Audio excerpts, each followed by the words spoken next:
Right, I'm going to put my foot down and see what happens. Jesus Christ! That's ridiculous! It totally changes your perception on what cars are capable of. You don't need a car this fast. Why don't they make them smaller, lighter, less powerful, make them out of plastic so they're super lightweight, so they have a massive range? Use the same battery, cut the weight, cut all the crap that you don't need, like seats that go forward electrically and a heated steering wheel that makes your hands feel weird and sort of makes you feel a little bit sick, and make an electric car that makes sense.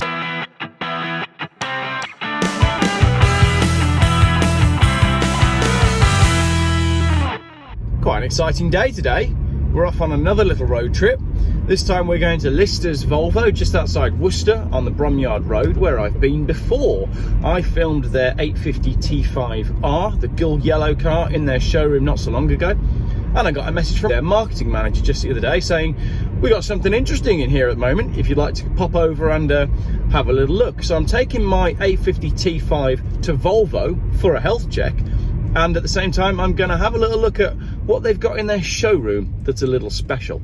Now, this is the exact same drive that I did the other day in the Galant, but the weather is not exactly the same. It's 1 degree. The last time I drove a car with a beige leather interior, wearing my winter jacket when it was 1 degree, was when I was driving the Daimler down to the buyer. That was a horrendous day, but was very funny. If you haven't watched the video, here it is in the links.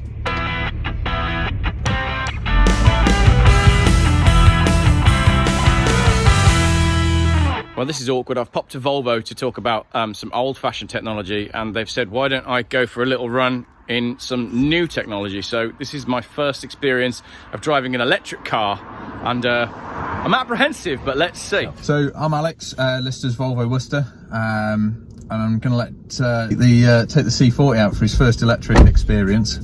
So now you're sat in this car. Yep. Your backside is the key. Scary. There's no start button. I've never given my backside such power before. So all I'll say is, when you pull up, just make sure you press the P button. Yeah. Otherwise, as you try and get out, it might decide to carry on going. Right. Okay. Yeah, this may or may not change your perspective on electric cars. It did a little bit for me. Yeah. I'm a through and through petrolhead. Yeah. The fun factor of them is absolutely incredible. And you know what, for the right person, the electric does work. It's just really difficult for true petrol heads to sort of get their head around it. Yeah, switch that mentality. Okay, so I've got 140 miles range. I've got a gigantic screen that I'm going to try and ignore. Everything is digital on the dash, which terrifies me, and there's lots of buttons. So I guess my first question is, how does it work? So the car is now on. Yeah. Foot on the brake. Did I turn it on with my bum? You did, yeah. Terrifying. Yeah, you did. I've got electric seats. Yeah, get yourself comfy. That's stupid in an electric car, isn't it? Yeah, bit more power. So right now the range is showing 140 because of the weather. Because it's gone down to 139 because I moved my seat forward. It hasn't really. It hasn't. In hot weather you'll get a lot more range. Yeah. Cold weather you won't. So you're on 85% with 140 mile range. Yeah. That would tell me perhaps one of my sales execs drove it a bit enthusiastically last night because it's working. Well, based on the anecdote that we've heard in the showroom this morning, I'd say that was correct. Yeah, he's 4 chickens there no longer. But yeah, basically foot on the brake now, into drive, and as you let go of the brake and go for the accelerator now, it'll start creeping. Yeah. Okay. All right. And that's you. Crikey. I'm going to let you go and have a good time. I'll see you when you get back. I'll see you in the bush. Watch the chicken. Right, thank you for that. See you shortly. Okay, Geoff's first electric test drive. Okay, first impressions. The steering is so light. Bearing in mind, I've just jumped out of a 1996 Volvo 850 T5 that is, everything's heavy. How can I turn these blowers off? Let's have a look. So on my front screen here, I've got everything, but I can't seem to find where my blowers are. If I put that down to 1, because I think all you're hearing at the front there is air blowing through. Let's go, let's accelerate. I'm going to go slowly out. This car has allegedly got 400 horsepower equivalent. It's lovely and quiet. It's very nice. I've got a heated steering wheel in an electric car. That's ludicrous, but quite nice. Right, I'm going to put my foot down and see what happens. Jesus Christ! That's ridiculous! Don't like electric cars. I might just do that again just to make sure. Okay, that was genuine. That wasn't me acting or anything. That was my surprise. But I was just saying in the showroom, I usually drive old cars. So even when I jump in a modern car that is petrol or diesel powered, for example, I jump in my wife's 116 diesel BMW, and I find that quite fast. Because my daily car is a very old, very high mileage 2.5 diesel Volvo 850 that's probably lost most of its horsepower. So I'm coming from cars like that and jumping in this 400 horsepower equivalent, and suddenly it feels quite ludicrous. And I'm probably talking very loud because normally when I film, I'm talking over the noise of the engine. That is quite unbelievable, the way it boots you in the back. I was really not ready for that. It picks up speed. Why are we not having more crashes? Because people are driving these electric cars so damn fast. We should be. I'll do it again.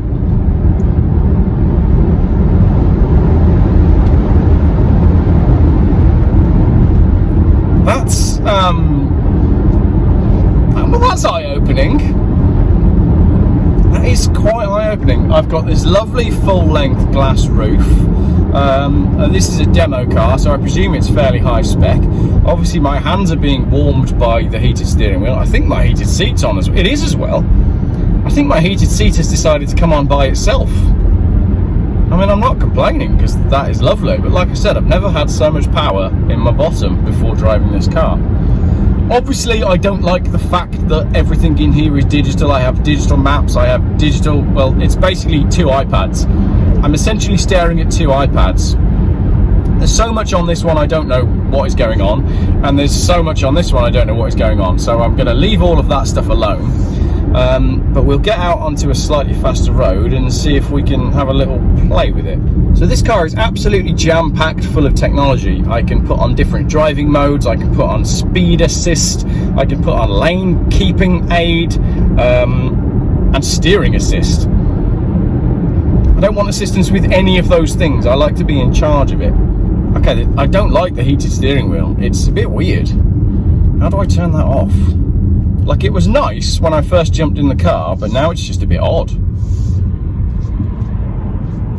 Maybe you get used to that. Do you get used to a heated steering wheel? How do I turn that off? How hot does the heated steering wheel get? My roof doesn't open, which is a shame. I like glass roofs, but I like it when they open. Can we do a quick 0 to 60 here? The wheel spin. This is like a normal car for normal people. It's not like you buy this because it's a performance car, and it's so fast. God. Oh, braking. Honestly, why aren't more of these being put in bushes by people? Like, when you plant your foot,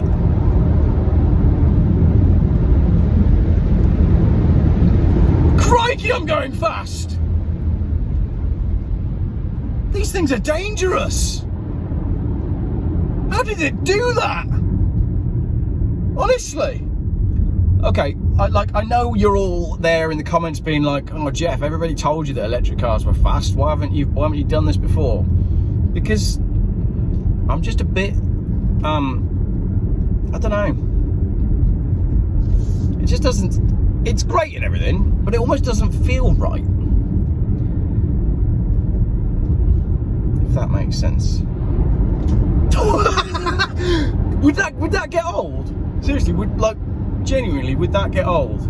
Flooring it like that from every single junction and at every possible opportunity. I'm not sure I'd get bored of that. It might give you a bad back eventually though. So, electric cars, right? They make sense financially, but that's only because the way the government has set up the financial incentives for electric cars. So if you don't do many miles to work, and if you can charge it relatively cheaply, and if you can buy one relatively cheaply because someone else is buying it for you, i.e. it's a company car, then they make absolutely perfect sense. Where they make less sense is in the sort of Geoff philosophy of cars being value for money. And by that I mean, you know, I'm not going to walk into a dealership and spend 47 grand on one of these, because I could go buy a car for 470 quid. But that's just me, and I'm not everybody, which is probably a good thing. Let's do it again!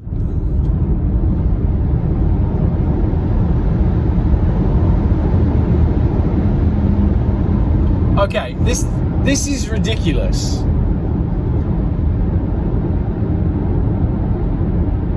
I'm not allowed to say how fast that car ended up going then, but it didn't feel like I was going that fast.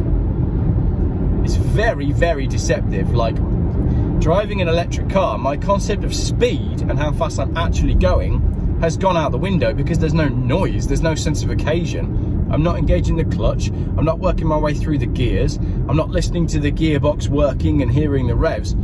It's just speed with no noise. Very deceptive.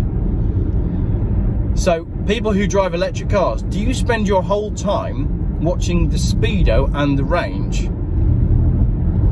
Let's go.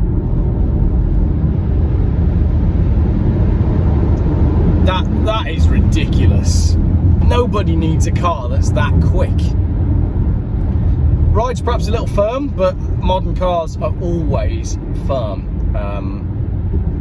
It's very rare that I drive a new car where I think, oh, this is comfortable. My seat's firm, but I guess this is a fairly sporty model.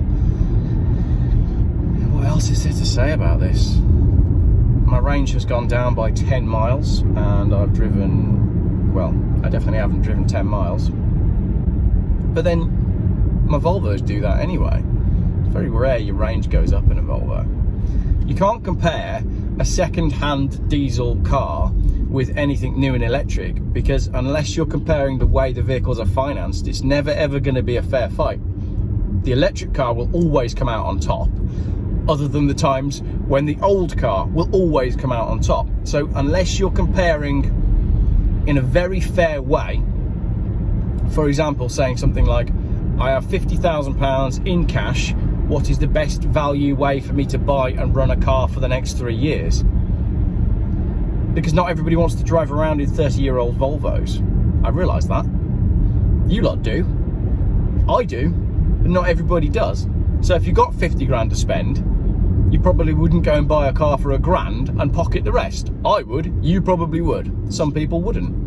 When you're like cruising up to a junction, for example, there's quite a lot of movement on the throttle before it does anything.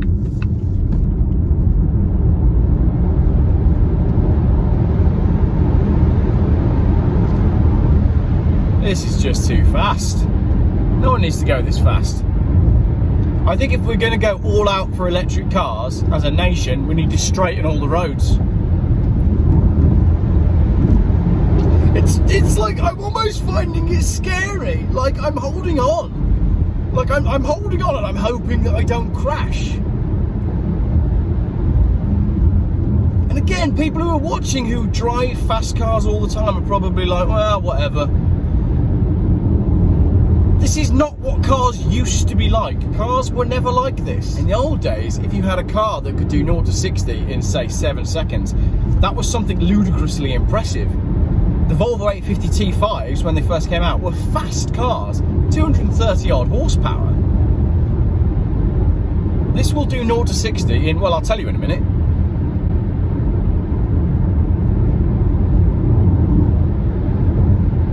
I'm getting used to the quiet.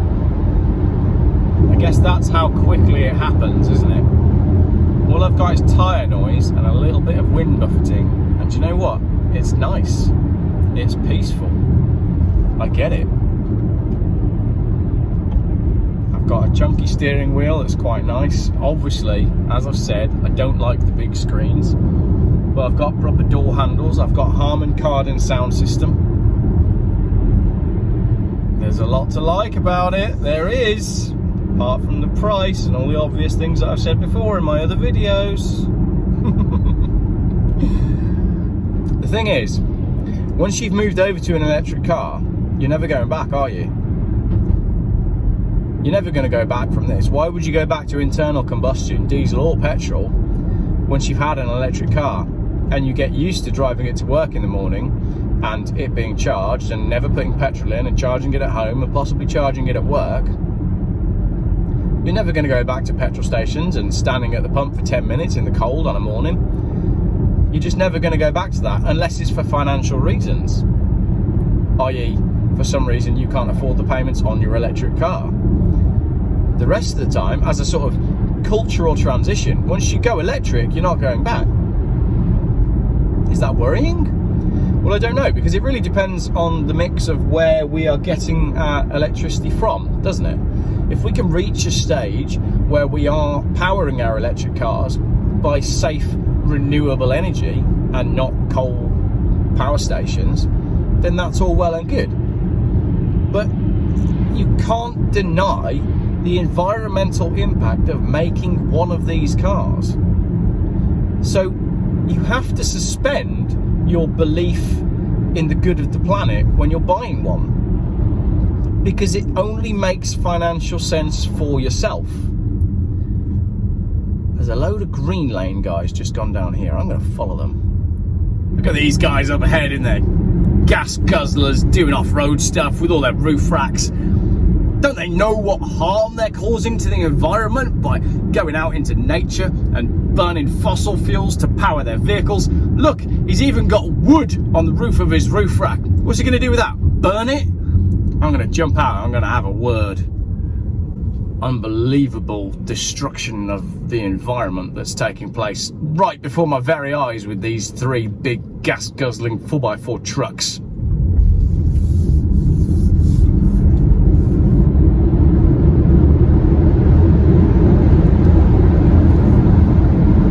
Totally changes your perception on what cars are capable of. Like, let's forget the way it's fueled.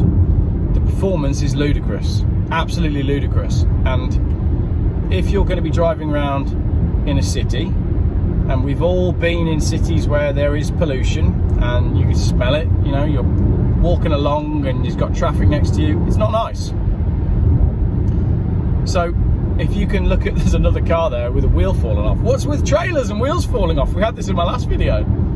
From an environmental viewpoint on the emissions that are coming out the back of the tailpipe, wonderful, love it.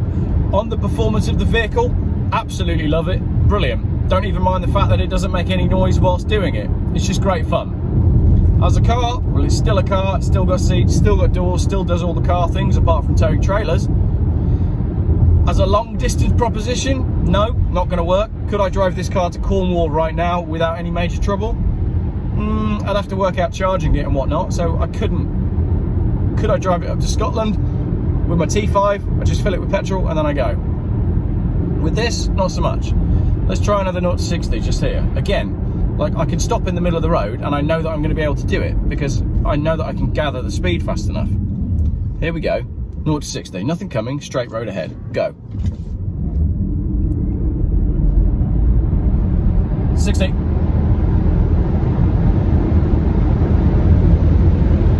No, it's just ridiculous. You don't need a car this fast. Why don't they make them smaller, lighter, less powerful, make them out of plastic so they're super lightweight so they have a massive range? Use the same battery, cut the weight, cut all the crap that you don't need, like seats that go forward electrically and a heated steering wheel that makes your hands feel weird and sort of makes you feel a little bit sick, and make an electric car that makes sense. That's what I think they should do. The speed that it allows you to go on roads where you would never normally have driven that fast, because it gets there so quickly. I've driven faster in this car today than I've driven in any car for a very, very long time, because it just does it. You just put your foot down and it's there. There's no waiting around. When I did that big road trip to the Elan Valley in the Saab 9.5, there was one stretch where I accelerated and I made some significant speed up. One stretch in the whole day. In this car, it's been every stretch of road. Every semi-straight stretch of road, it's been doing it. Like, it grabs your stomach. When you floor it, it grabs your stomach. Is that sensible for, like, your family car? Your kids are going to be sick all the time. Okay, let's summarise my time with this car. I can't remember in my life a time when a car has made me feel car sick. Yes, the roads around here are terrible because it's all country lanes and there's all sorts of cambers going on and everything. And yes, I've been driving like a lunatic, but I've never made myself feel sick before. And I'm not entirely sure that's a good thing. A car shouldn't be able to do this. Oh, look at this. That's 60 already. In no time and no space at all. It rewrites the wheel. It rewrites the rules of what cars can do. And if we're going to normalise this kind of performance in electric cars, then the petrol and diesel car is dead based on that alone. You would never go back to a petrol or a diesel car after you've had this. This one particularly, the ride is far too harsh. Why is the ride so harsh? Maybe it could go on smaller wheels, but it's set up very, very stiff. And like I've said, the roads around here are not good, but yeah, it's a very sporty feeling car. But I'm blown away by the performance, and as I've said, if we're going to normalise that sort of level of performance, then the internal combustion car is completely dead. Yeah, I mean, I knew electric cars were capable of stupid feats of acceleration, and this isn't, a particularly performance one either. How the hell does it do that? It's showing me a drone's eye view of my car as I park it. So, right, put it in park. Do I turn it off? Absolutely bizarre levels of performance. Electric cars, they make sense on performance, they make sense on noise, they make sense on emissions. I love all of those things. Very quiet, very not smelly, very fast.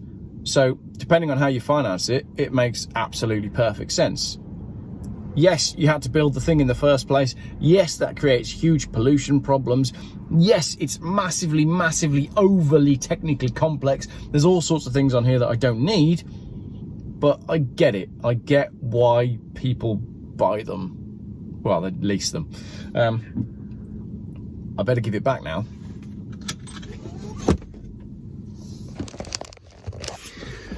We step back into the past then for the drive home. Look, I've got a traditional key that goes in a traditional ignition barrel.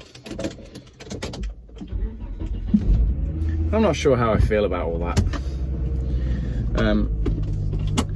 The performance of that car is ludicrous. It's the nature of electric vehicles that's the way electric motors deliver their power. Mated to a four-wheel drive transmission, it's just insane. It is like cars have gone to a completely different realm. That is it better? I don't know. You don't need to go that fast. There's a whole lot of different facets to the electric car argument, but you can't deny that experience is, I don't want to say life-changing because that's too much of a big word, but as a petrolhead it really is. I'm not going to rush out to buy an electric car, but experiencing that level of performance, yeah, it's definitely different. But then from there you walk over in the showroom to look at the P1800 and you see we go from where we are now to where we've been. And the character and the design and the thought that is in the 1800, it's hard not to be moved by that car. How do I feel now driving my slightly ropey 850 T5? Well, again, mixed emotions. I'm not driving the world's best 850 T5. Had I left the showroom and jumped in the world's best 850 T5, then we would be in a different position. I'm not running full boost. I am running a lot of oil leaks, and I now know that that I need a little bit of suspension work and some brakes. But that's just old cars for you. But speed is now irrelevant. Speed is now completely irrelevant. When this car was new, it was an impressive 200 plus horsepower family saloon. It is now a dinosaur, irrelevant. 230 horsepower, irrelevant. Let's say I, go have it remapped and do all these different things to it to bring it up to 300 horsepower. What's the point? What is the point? There is no need, because it's finished. The performance of petrol and diesel cars is finished. Unless you look at the long-term impact on the environment based on what it costs to build these vehicles, which, let's be honest, nobody is keeping for 10 years. Everybody who buys one of those Volvos is going to chop it in 3 years' time. That is before the Volvo has justified itself from an environmental point of view. However, nobody is buying electric cars because of the environmental argument. I firmly believe the only reason people are buying electric cars is because of the financial argument. And the financial side of electric car ownership is skewed by government policy. So we can't have a valid comparison between non-electric cars and electric cars until the financial benefit playing field is evened out, which it won't be. So a very interesting day. I like old cars. I like the way they feel. I like the way they smell. I like the way they're connected to the road. There's something in vehicles that were built 2 decades ago, 3 decades ago, where everything just felt more connected. Everything felt like it mattered more. And I've said this in my videos in the past, and you're probably bored of hearing me say it, but there's a visceral connection to cars like this. If something breaks, I could put it on my ramps at home and I could fix it. You can't do that with a modern car, and maybe people don't want to, and maybe people don't need to, but for me there's something important in that. It gives me an element of control over my own destiny. The fact that I can go to any petrol station and put petrol in my car and drive it 500 miles, give or take, or 750 miles in my diesel Volvo, I like that. There's a power, there's an empowerment in having the ability to do that, and that has always been my biggest concern about the electric car movement. The minute anybody turns the power off, the minute anybody ramps the fuel price up on your electricity, digitally that car can be turned off at any given point. You can't tell me that Volvo don't have a kill switch where someone can phone up and say, "Here Volvo, we've got one that we need you to disable." Yep, no worries, what's the code on it? Press the button, your car's disabled. Call me a tinfoil hat wearing conspiracy theorist, but it's nice to be back in my 850 T5. But it's been a very interesting day, and I'm going to finish up by, let's just give a moment for Mr. Irv Gordon, who drove his car 3 million miles. Let's just think about what it was like to do that. He bought the car in the late 60s or early 70s, and he drove it 3 million miles across different countries in a different time. Can you imagine what it must have been like to drive a 60s Volvo 1,500 miles across the States in a weekend? And as Irv Gordon said, there's always somewhere to go. And I think we've forgotten that.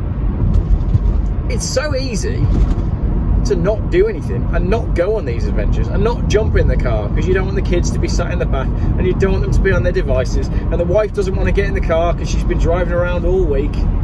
So you just stay at home and do nothing. I don't want to stay at home and do nothing.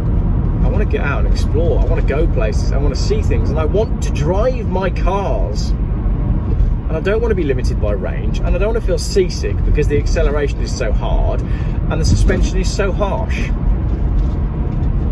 I'm not sold on the electric car movement because I think the bigger picture of the environmental impact is not fully understood by anyone, but I don't think people care.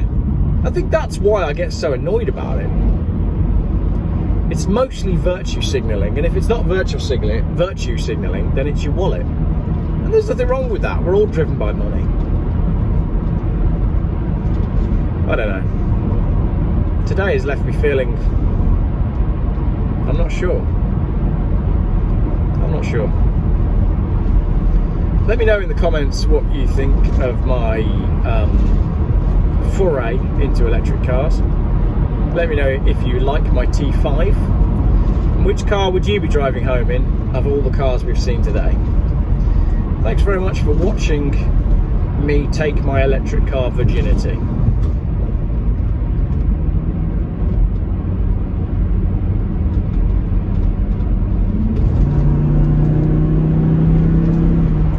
Something about the sound of a 5-cylinder.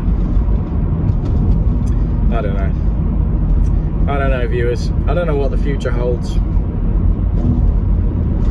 I don't think you're going to get me out of my 90s Volvos anytime soon, though. I'm confident of that. I just love them. And I can't even fully tell you why. And maybe that's what it's all about. The bits that we don't understand, that don't make mathematical or scientific sense, but you feel it in here for some reason.